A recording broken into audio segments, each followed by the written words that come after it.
जैसे आप अपने साझेदारी का प्रवेश एडमिशन ऑफ पार्टनर कर लिए।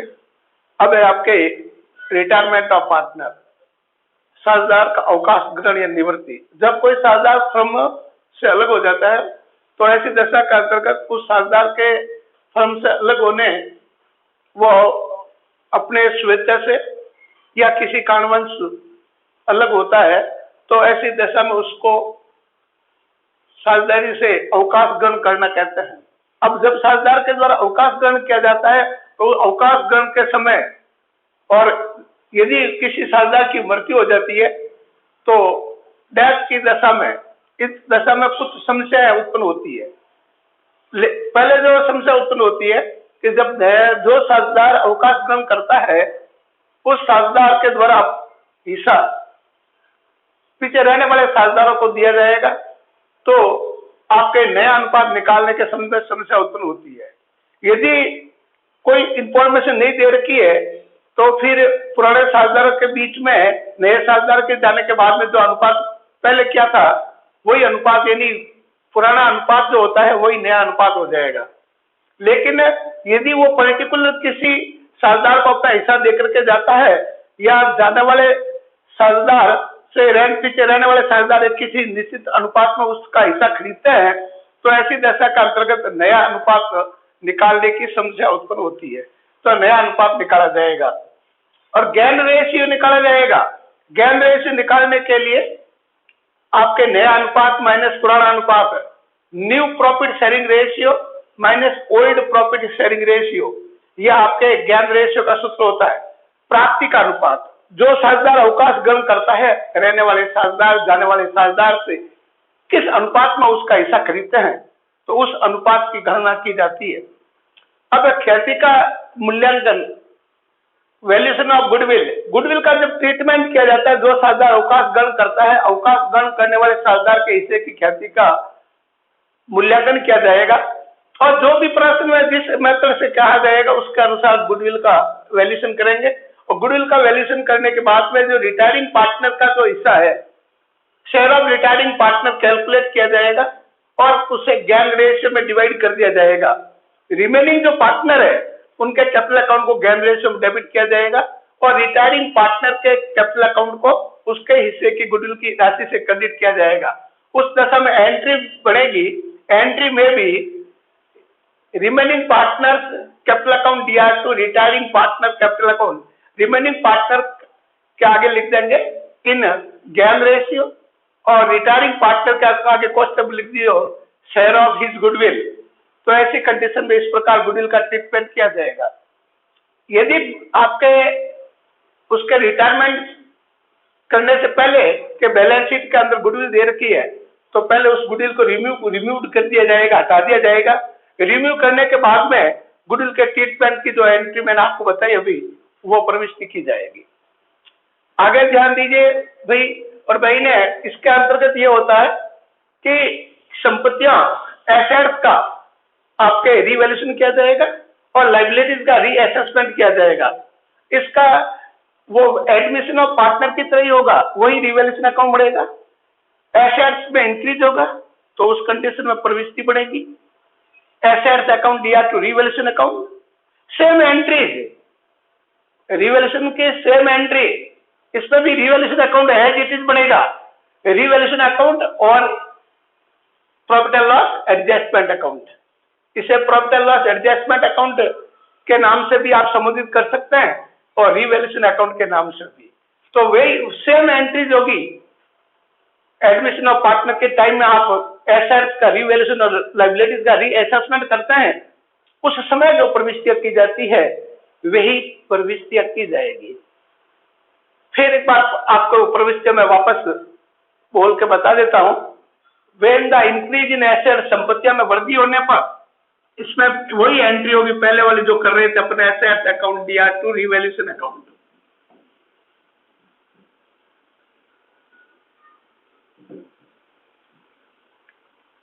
संपत्तियों के मूल्य में कमी हो, decrease in value of asset या reduce in value of asset या डेप्रिसिएशन ऑफ एसेट, संपत्तियों का आप कम करेंगे उस दशा में लॉस होगा, वो आपके एंट्री बनेगी रिवैल्यूएशन अकाउंट दिया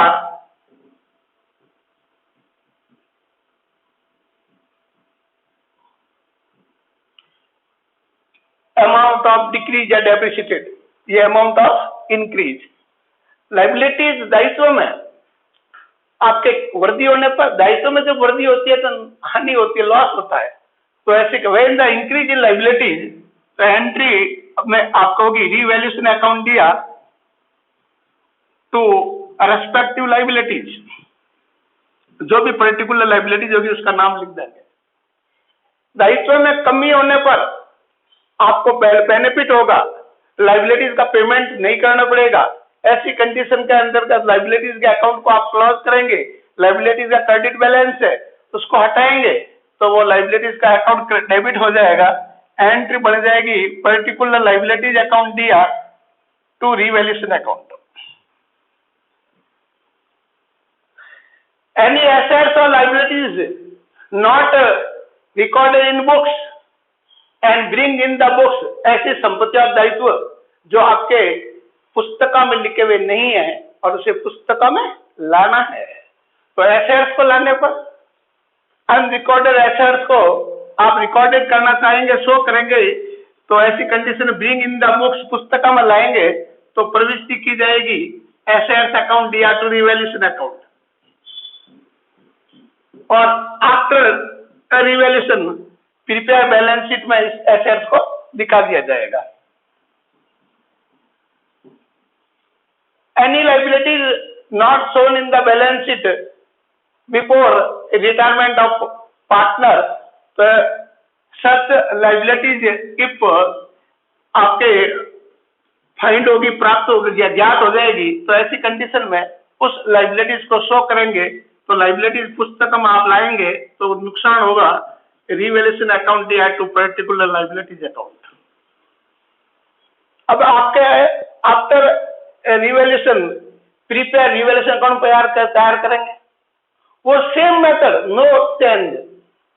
रिवैल्यूएशन के डेबिट में आप शो कर दीजिए decrease in assets, increase in liabilities. Revaluation के सीआर में शो कर दीजिए इंक्रीज इन एसेट्स और decrease in liabilities and difference निकाल दीजिए। When the revaluation account credit side assets and debit, difference known as profit. Profit transferred to old partners capital account, their old profit sharing ratio. If profit revaluation से loss होगा, if profit on revaluation entry होगी revaluation account दिया to old partners capital account in old ratio. Old ratio. When ये profit की बजाय यदि loss हो तो इफ लॉस ऑन रिवैल्यूएशन, इसकी रिवर्स एंट्री कर दीजिए आप, old partners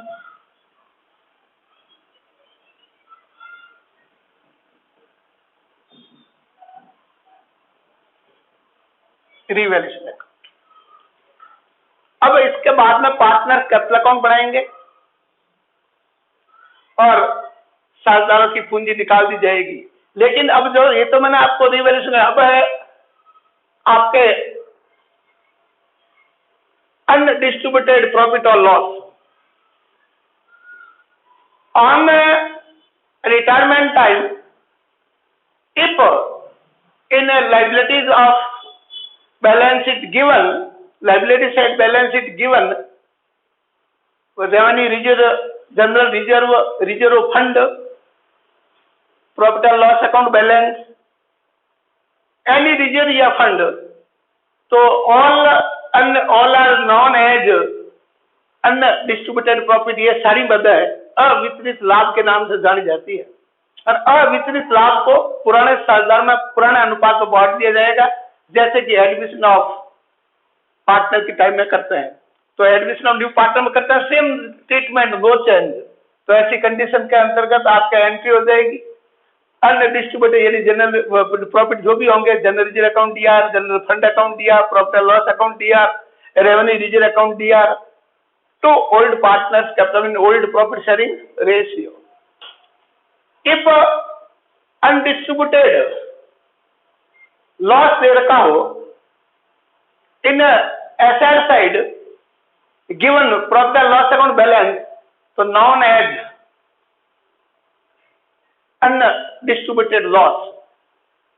Undistributed loss divided in old partner, the old profit sharing ratio. Entry may be old partners capital account DR to profit and loss account. ये था आपके अवितरित लाभ हानि का। अब देखिए, जब नया साझेदार आपके प्रवेश करता है तो ऐसी कंडीशन में मुख्य जो प्रॉब्लम्स है आपके, पहला देय राशि का ज्ञात करना। जो साझेदार अवकाश ग्रहण करता है उसके भुगतान की जाने वाली राशि का निर्धारण करते हैं, और भुगतान की जाने वाली राशि का निर्धारण करने के लिए ये मैंने आपको बातें बताई थी कि पुस्तक में पहले ख्याति का खाता जो खुला हुआ नहीं खुला हुआ, ये सारी बातें बताई। फिर देय राशि का भुगतान करना।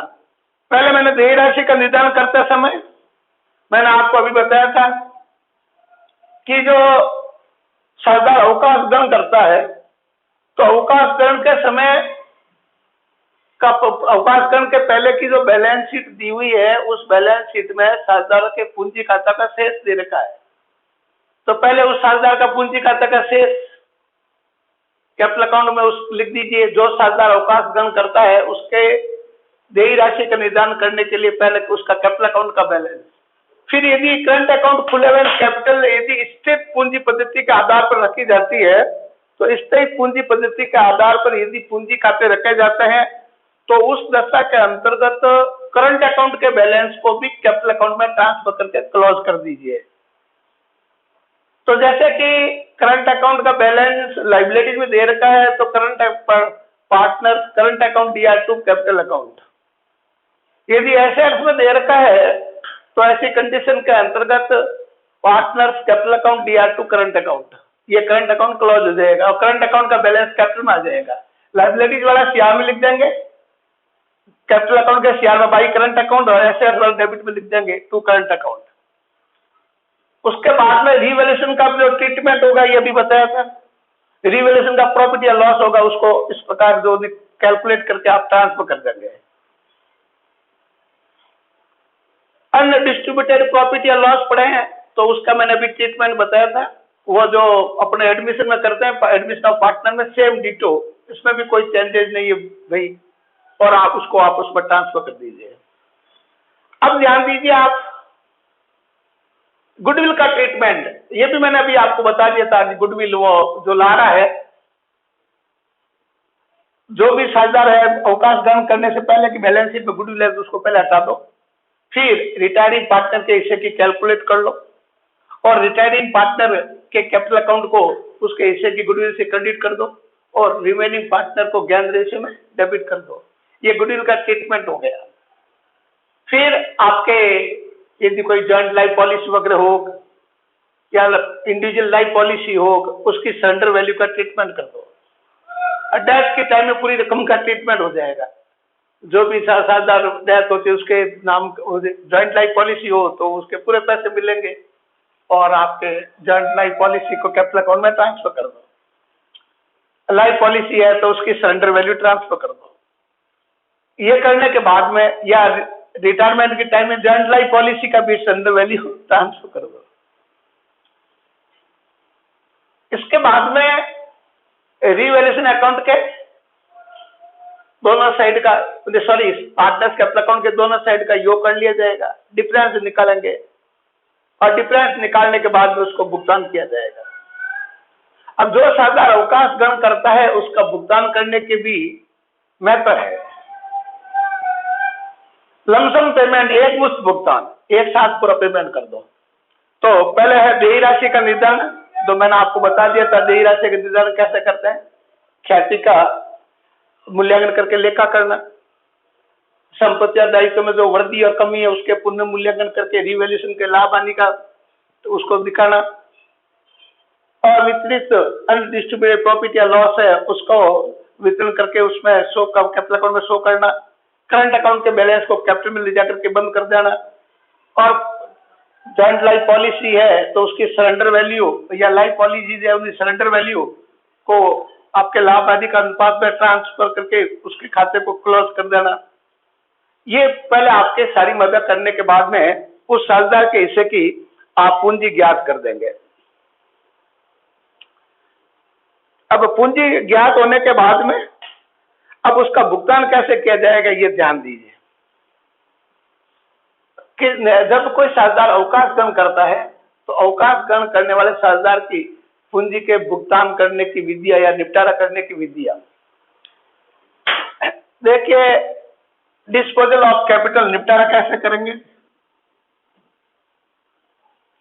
भुगतान करने की जो विधियां है, पहला एक मुश्त भुगतान, यानी जो साझेदार अवकाश ग्रहण करता है उसके पूंजी खाते का जो बैलेंस है वह पूरी की पूरी राशि एक साथ में उसको पेमेंट कर दी जाती है, एक मुश्त भुगतान। तो एक मुश्त भुगतान का अंदर क्या होगा? तो रिटायरिंग पार्टनर्स कैपिटल अकाउंट या टू कैश या बैंक, ये है आपके अवकाश ग्रहण करने वाले साझेदार के पूंजी के भुगतान की विधियां। पहली विधि एक मुश्त भुगतान, लमसम पेमेंट।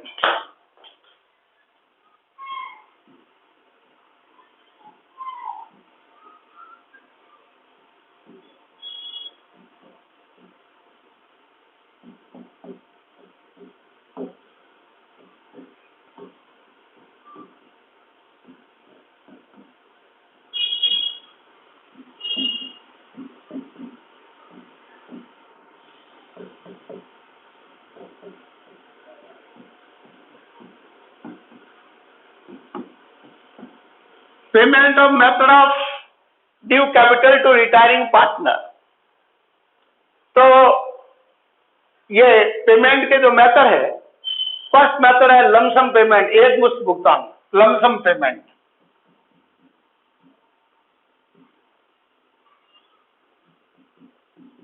लमसम पेमेंट है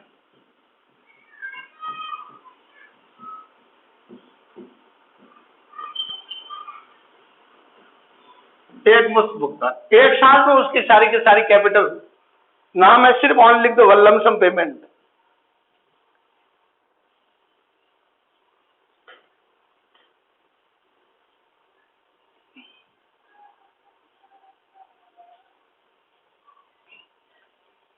पेमेंट ऑफ अमाउंट ड्यू, जो हेडिंग होता है पेमेंट ऑफ अमाउंट ड्यू, ये भी लिख सकते शॉर्ट में, क्लियर। देय राशि का भुगतान, उन्हें आगे कर दो विधिया, method of payment of amount due, clear. Method of payment of amount due, तो उसकी देय राशि का भुगतान करने की विधिया में पहला मेथड यह है एक मुश्त भुगतान। इसमें whole amount paid to retiring partner in one instalment, यू कह सकते हैं लमसम पेमेंट, एक मुश्त भुगतान। तो एंट्री बनती है उसकी कैपिटल का पेमेंट करने में retiring partner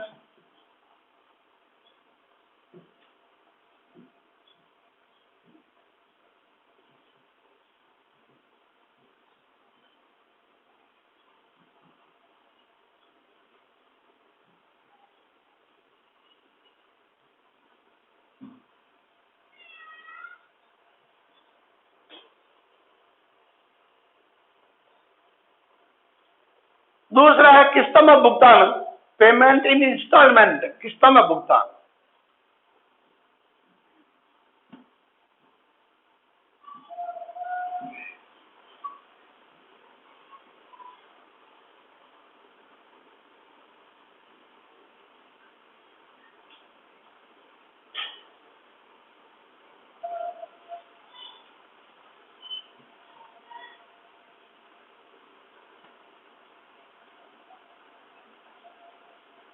payment in instalment, किस्तों में भुगतान। अब सुनिए आप, जब किस्तों में भुगतान किया जाता है तो इसका अर्थ होता है कि ये जो अमाउंट ड्यू अमाउंट है उसको पार्टनर्स लोन अकाउंट में ट्रांसफर किया जाएगा। फर्स्ट काम, फर्स्ट कार्य क्या होगा? First due amount of retiring partner transfer to partners loan account. उसके बाद में उसको जो भी इंस्टॉलमेंट तय की जाती है उस इंस्टॉलमेंट में पेमेंट किया जाता है। तो इंस्टॉलमेंट में जो पेमेंट किया जाता है, तो ऐसी कंडीशन में जब भी इंस्टॉलमेंट पेमेंट करेंगे तो आपके जिस ड्यू डेट इंस्टॉलमेंट की ड्यू डेट होगी उस तारीख तक का पहले इंटरेस्ट क्रेडिट किया जाएगा लोन अकाउंट में। इंटरेस्ट को क्रेडिट करने के बाद में interest plus amount of installment जोड़ करके पेमेंट कर दिया जाएगा, किस्त प्लस ब्याज। यदि एक निश्चित पर्टिकुलर अमाउंट की किस्त होती है तो इंस्टॉलमेंट के अमाउंट में इंटरेस्ट जोड़ो और किस्त प्लस इंटरेस्ट के भाई इस राशि को 3 किस्तों में चुकाया जाएगा। तो जैसे 60,000 है उसमें आपने 3 का भाग डिवाइड कर दिया, पर ईच इंस्टॉलमेंट 20, तब अब आप 20,000 का जो पेमेंट करेंगे ना फर्स्ट इंस्टॉलमेंट का, तो आपके ट्रांसफर करने की तारीख से पेमेंट करने की तारीख तक के टाइम के पहले ब्याज क्रेडिट कर दिया जाएगा, फिर पेमेंट की एंट्री कर देंगे 20,000 प्लस इंटरेस्ट 20,000 प्लस इंटरेस्ट। उसके बाद में बैलेंस आ जाएगा आगे 40,000।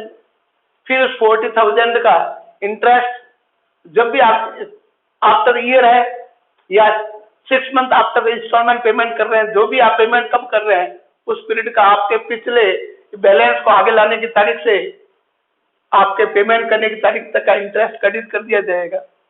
फिर इंस्टॉलमेंट के अमाउंट प्लस इंटरेस्ट लिख करके लिखते हैं टू कैश या बैंक। इस प्रकार ये चलता जाता है। तो सर्वप्रथम अपन क्या करता है, ये ट्रांसफर करने की एंट्री करता है। फिर अपन किस समय भुगतान करेंगे तो ट्रांसफर करने की एंट्री करते हैं। पहली रिटायरिंग पार्टनर कैपिटल अकाउंट दिया, पहला काम है लोन अकाउंट में ट्रांसफर करने का।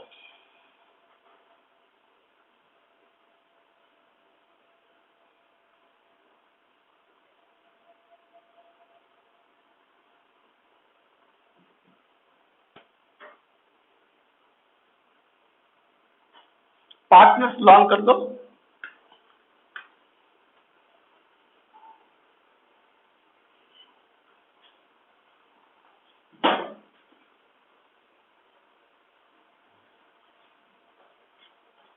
ऋण खाते में ट्रांसफर कर दिए। अब पार्टनर्स लोन अकाउंट में ट्रांसफर कर दिया। अब जब भी किस इंस्टॉलमेंट ड्यू होगी तो पहले इंटरेस्ट की राशि निकालनी पड़ेगी। क्लियर? तो व्हेन इंस्टॉलमेंट ड्यू, जब किस्त ड्यू होगी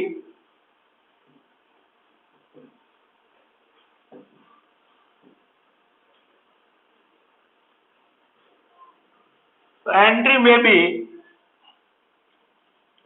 इंटरेस्ट अकाउंट दिया to partners loan account.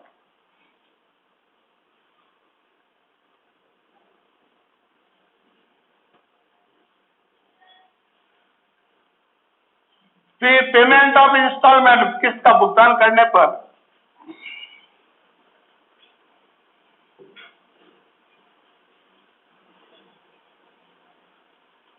Partners loan account दिया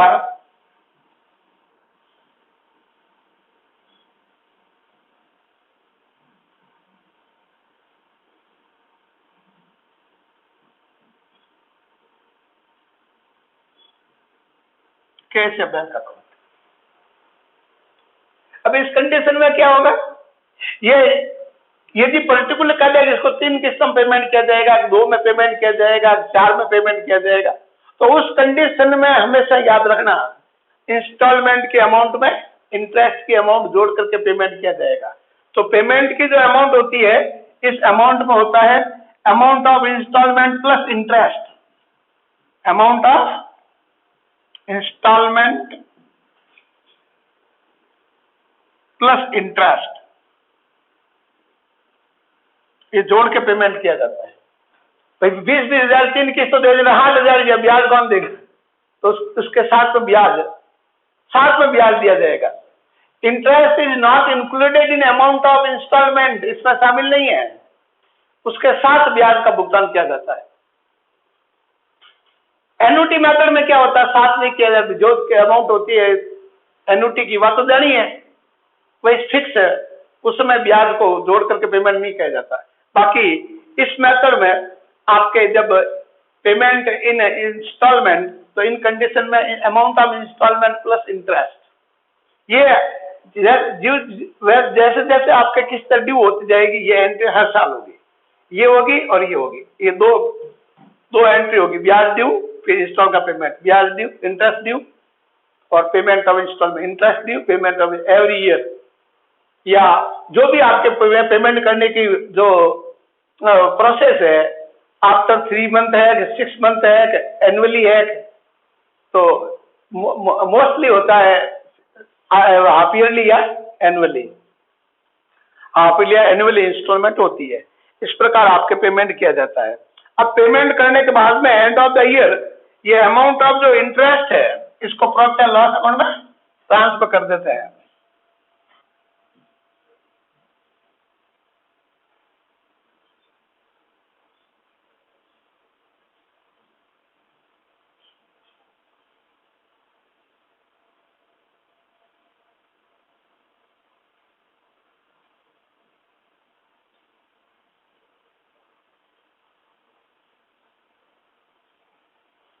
ये प्रॉफिट एंड लॉस अकाउंट दिया टू इंटरेस्ट अकाउंट का बात।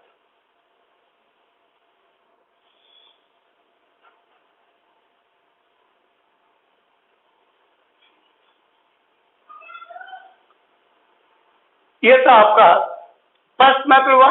सेकंड मेथड हुआ, थर्ड मेथड है वार्षिकी के रूप में भुगतान, पेमेंट एज एन्युटी, वार्षिकी के रूप में भुगतान, पेमेंट बाय एन्युटी।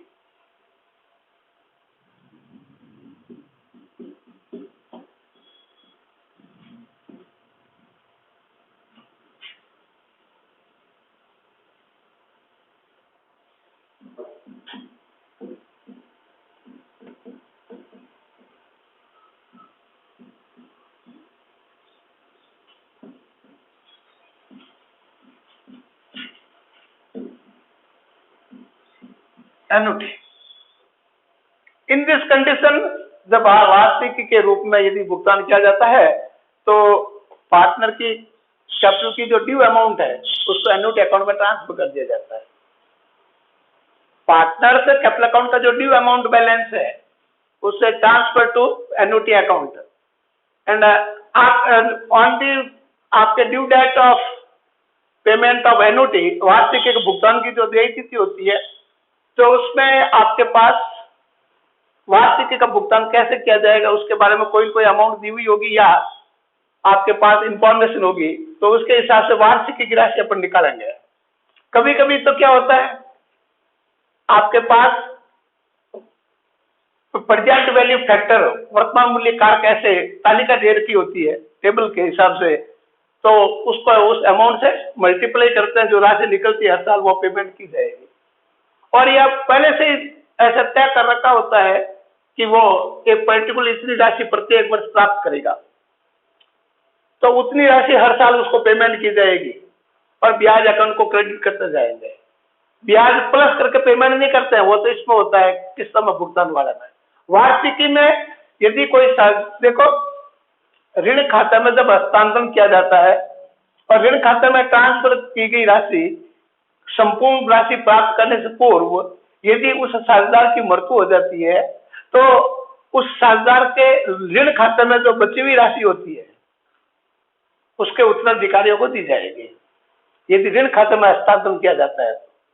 यदि वो वार्षिकी लेना स्वीकार करता है साझेदार अवकाश ग्रहण करने समय, तो वार्षिकी की संपूर्ण राशि प्राप्त करने से पहले यदि उस रिटायरिंग पार्टनर जो है उसकी डेथ हो जाती है, वार्षिकी की संपूर्ण राशि प्राप्त नहीं हुई, उससे पहले डेथ हो जाती है, तो वार्षिकी के अकाउंट में जो बैलेंस पड़ा है वो बैलेंस उसके हेयर यानी उत्तराधिकारी उनको पेमेंट नहीं किया जाएगा। उत्तराधिकारी उसके हेयर हो चाहे एग्जीक्यूटर हो, उसको पेमेंट, उसके उत्तराधिकारी को जो पेमेंट नहीं किया जाएगा। उस खाते में पड़ी हुई राशि जो साझेदार है वे साझेदार आपस में अपने लाभ हानि के अनुपात में बांट लेंगे, उसके परिवार वालों को उत्तराधिकारी को भुगतान नहीं। ये इसमें ये अंतर है।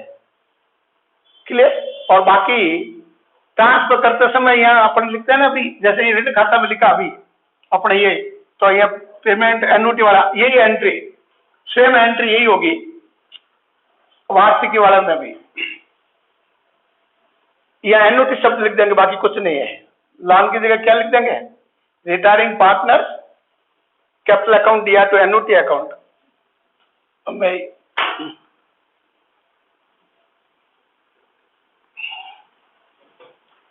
ये होगा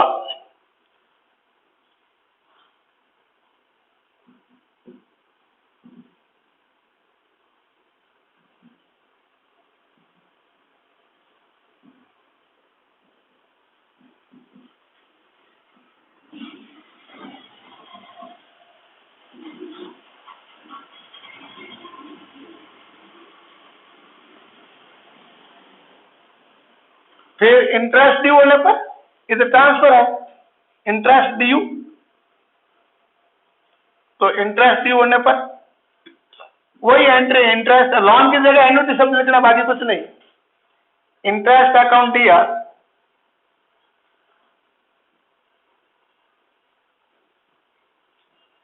एन्युटी अकाउंट। फिर पेमेंट, एन्युटी का पेमेंट करने पर पेमेंट करेंगे आप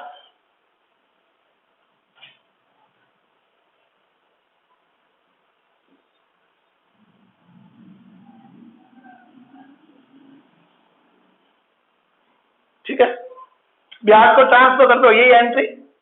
इंटरेस्ट ट्रांसफर करेंगे तो प्रॉफिट एंड लॉस अकाउंट दिया तो सेम एंट्री है, एन्युटी शब्द लिखना है लोन की जगह, जहां अपन लोन लिखा था ना उसकी जगह एन्युटी है, बाकी no change. Profit and loss account दिया तो इंटरेस्ट। अभी इसमें आपको आगे ट्रीटमेंट मैंने बता दिया था, यदि वो एन्युटी की संपूर्ण राशि प्राप्त कर लेता है फिर भी उसको पेमेंट करना पड़ रहा है तो घाटा पड़ेगा, तो फिर वे करेंगे एंट्री क्या, प्रॉफिट एंड लॉस अकाउंट से ये पूर्ति करेंगे और इस खाते में एन्युटी में डालेंगे, फिर उसको पेमेंट करेंगे। समझा की बात? घाटा पड़ेगा नहीं पड़ेगा? मान लो उसके बाद जीवित रहता है, किस तो सारी पेमेंट कर दिया फिर भी जीवित रहता है, तो उसमें एन्युटी लेने वाले को पेमेंट करना पड़ेगा। एन्युटी स्वीकार करता है ना, तो उसकी संपूर्ण राशि प्राप्त करने से पहले मर जाता है तो उनको फायदा हो गया, और संपूर्ण राशि प्राप्त कर ली फिर मरता ही नहीं है तो लॉस होता जाएगा, तो उसको प्रॉफिट एंड लॉस अकाउंट में घाटे को ट्रांसफर करेंगे, एंट्री बढ़ती जाएगी, प्रॉफिट एंड लॉस अकाउंट दिया तो एन्युटी अकाउंट, फिर सीआर में लिखेंगे एन्युटी, फिर उसको पेमेंट करेंगे। समझ आ गई बात? फिर ब्याज वाला लफड़ा खत्म हो गया, क्योंकि बैलेंस है ही नहीं ब्याज किस बात का। समझ आ गई बात? तो ये इनमें एन्युटी में लोन में यही अंतर है। लोन में तो उसके परिवार वालों को बैलेंस पड़ा है, संपूर्ण राशि प्राप्त करने से पहले मृत्यु हो गई तो घर वाला को पेमेंट लेने का अधिकार होता है, उत्तराधिकारी पेमेंट ले सकता है, लेंगे अपना। उसकी विधवा पत्नी और मासूम बच्चे आएंगे ना, उनको हिसाब का निपटारा करना पड़ेगा, जबकि इसमें विधवा पत्नी और मासूम बच्चे चाहे कितने ही रो आकर के रोए, कोई पेमेंट नहीं मिलेगा। जोर जोर से रोने लग जाए तो भी लाना दाना नहीं है, कोई पेमेंट नहीं मिलेगा। तो उसने एन्युटी वाला प्लान एक्सेप्ट किया था, वो तो उस पर डिपेंड करता है कि वो क्या स्वीकार करता है। तो ये था आपके पेमेंट करने के मेथड। आपको पूरी जब देय राशि का निर्धारण कैसे करते हैं और देय राशि के भुगतान की विधियां कैसे होती है, समझ गए? देय राशि का निर्धारण करते समय क्या क्या करना पड़ता है, वे सारी बातें उसकी एंट्रीज बोल दी। सर्वप्रथम कैपिटल को ट्रांसफर किया जाता है, उसके बाद में करंट अकाउंट का बैलेंस भी हाथों हाथ ही ट्रांसफर कर दो। पहले सब करंट में डालो फिर कैपिटल में डालो, ऐसा करने के बजाय डायरेक्ट करंट में डालो ना आप। फिर आप revaluation of assets and revaluation of assets and reassessment of liabilities, उसका प्रॉफिट और लॉस को ट्रांसफर कर दो। अनडिस्ट्रीब्यूटेड प्रॉफिट या लॉस को ट्रांसफर कर दो, गुडविल का ट्रीटमेंट कर दो, और आपके जॉइंट लाइफ पॉलिसी ले रखी है तो उसकी सरेंडर वैल्यू का एडजस्टमेंट कर दो, उसके बाद में बैलेंस निकाल दो, और फिर ये भुगतान करने की जो 3 मेथड है उनमें से जो मेथड अपनाने के लिए क्या है उसको अपनाओ। एक साथ भुगतान करना है तो सीधी सादी बात है, 3 तरीका है, ओनली 3 तरीका है। एक साथ भुगतान करना है तो partner, retiring partner capital account या तो कैश या बैंक। यदि ऋण खाते में ट्रांसफर करना है, पेमेंट इन इंस्टॉलमेंट, इसमें ये भी कहते हैं ऋण खाते में हस्तांतरण करके भुगतान करना, लॉन अकाउंट, तो रिटायरिंग पार्टनर कैपिटल अकाउंट या तो लॉन।